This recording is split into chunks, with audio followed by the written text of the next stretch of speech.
ಗಂಗಾ ನದಿಯಲ್ಲಿ ಪುಣ್ಯ ಸ್ನಾನ ಮಾಡೋದು ನಮ್ಮ ಸಂಸ್ಕೃತಿ. ಇದು ಖರ್ಗೆ ಟೀಕೆಗೆ ಛಲವಾದಿ ನಾರಾಯಣ ಸ್ವಾಮಿ ಕೊಟ್ಟಿರುವಂತ ತಿರುಗೇಟು.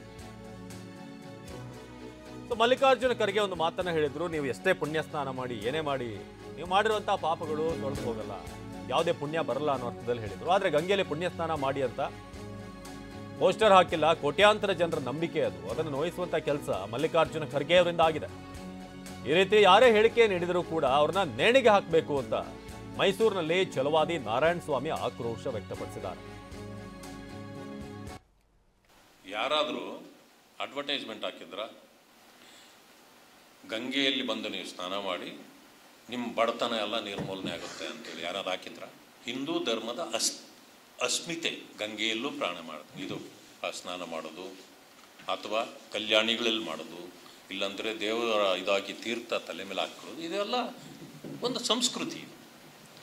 ಇದನ್ನು ಮೂದಲಿಸೋದಾಗಲಿ ನಿಂದಿಸೋದಾಗಲಿ ಯಾರಿಗೂ ಅಧಿಕಾರ ಇಲ್ಲ. ರಾತ್ರಿ ಎಲ್ಲ ಪೂಜೆ ಮಾಡ್ತಾರೆ ಖರ್ಗೆ ಅವ್ರ ಮನೆಯಲ್ಲಿ. ಅದ್ಯಾಕೆ ನಾಟಕ?